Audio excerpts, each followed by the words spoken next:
Si gioca a Sassari il big match di Serie A tra Torres e Verona, sarde imbattute da oltre 2 anni, in vetta con un solo punto di vantaggio sulle veronesi.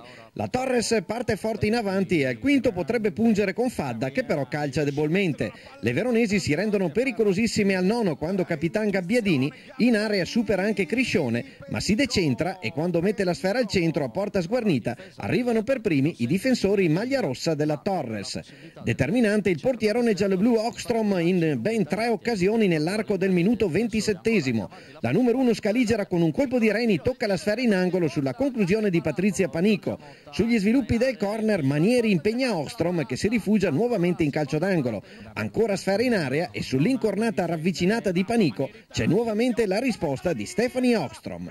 Scampato il pericolo, le veronesi si riportano in avanti ma non riescono a sfruttare a dovere 3 battute dalla bandierina. Al 41esimo si rivede Patrizia Panico che d'esterno non trova la porta. Il tempo si chiude con le gialloblu in avanti e l'insidioso cross di Silvia Toselli smanacciato da Criscione oltre la traversa. La ripresa inizia con la clamorosa traversa colta da Patrizia Panico con una potente incornata da distanza ravvicinata, sfera che si impenna ed è preda del portierone gialloblu.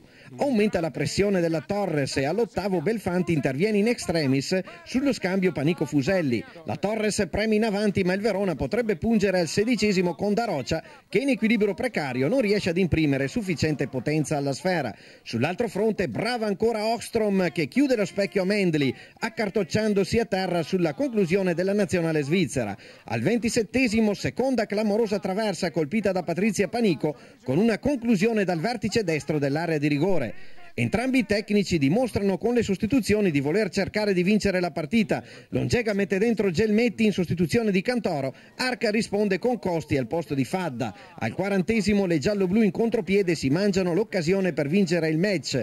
Lancio di Gabbiadini per Toselli che si invola in area e si fa respingere la conclusione da un'ottima Criscione. 3 minuti più tardi le gialloblu si procurano un'altra ghiotta occasione con Melania Gabbiadini che a tu per tu con Criscione va alla conclusione ma la numero 1 della Torres smanaccia in calcio d'angolo. Le gialloblu sembrano avere maggiore benzina nel motore e in pieno recupero lo dimostrano con un contropiede micidiale. Gabbiadini dalla destra serve in area da Roccia che mette la sfera alle spalle dell'incolpevole Criscione. Al triplice fischio finale il Verona è la nuova capolista solitaria del campionato, un risultato impensabile solamente pochi mesi fa. Festeggiano le gialloblu in mezzo allo stadio di Sassari e tornano dalla Sardegna da capolista.